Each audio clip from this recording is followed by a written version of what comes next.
The temple has been burnt in the past. A holy cross appeared in 1980s that was touted to be that of Saint Thomas of the 1st century, obviously to direct millions of Hindu believers into Christianity.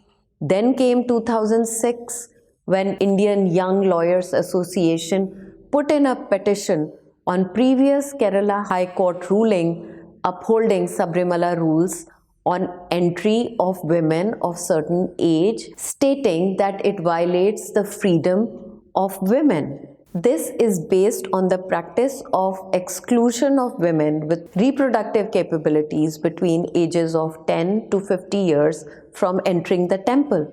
The Supreme Court gave the verdict that all women should be allowed to enter the temple. No Ayyappa devotee, no Keralite or a believer was a part of the 5-member bench. Little attention was given to mythology, traditions and history of the temple. The only woman, who in this case was Judge Indu Malhotra, voted to uphold the practice of the temple and therefore was against the ruling. What constitutes essential religious practice is for the religious community to decide and not for the court, she said. After the Supreme Court verdict, Kerala government immediately took it upon itself to carry it out with the heaviest hand possible. Police was sent into the temple premises as if it was entering a hostile environment. The temple was locked down. The devotees chanted Ayyappa's name and 6,000 devotees were arrested by the police. Devotees were subject to every form of provocation. A 700-kilometer long chain was formed by women to stand up for Lord Ayyappa's wish. A silent #ready-to-wait movement of women is on for those who wish to wait for the right age to enter the temple. Please remember that 5 to 6 lakh women before the ages of 10 and after the age of 50 visit Sabarimala temple every year.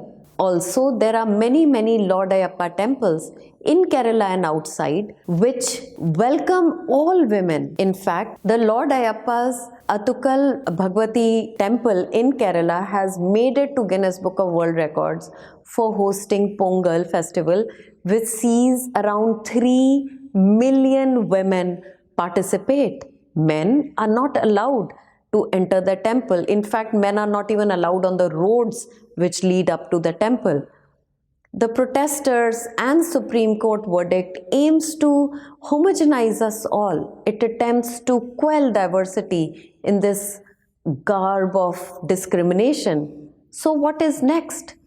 Since only women are allowed in Kumari Amman temple situated in Kanyakumari, which has Ma Bhagwati Durga in its sanctum sanctorum and is opened only for women, should it be opened for all? The Kuthandavar temple is a temple dedicated to transgenders and over 6 lakh such people congregate there every year.